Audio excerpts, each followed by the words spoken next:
घाईघाईनं मत बनवणं हे विचार न करणाऱ्यांसाठी असतं. घाईघाईनं जज करणं हे आळशी बुद्धीच्या लोकांसाठी असतं. चौकशी करायला वेळ, मेहनत आणि शिस्त लागते, नाही का? मत बनवायला काहीच लागत नाही. काच फुटल्याचा आवाज येतो आणि तुम्ही म्हणता की मला माहितीच होतं ती बीच आहे.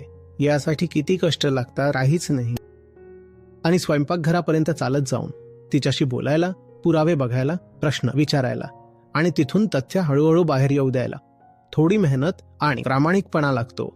आपण विनाकारण कोणाबद्दल मत बनवत नाही. मत बनवण्यामागे काहीतरी कारण असतं. मत बनवणं स्वस्त आणि सोपं असतं. यामुळे तुमचे कष्ट वाचतात.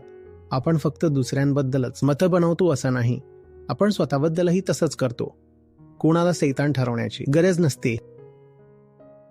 असंच कोणाला देव मानण्याचीही गरज नाही. सगळी मतं म्हणजे फक्त आळशीपणाने केलेले अंदाज असतात, नाही का? का जज करायचं?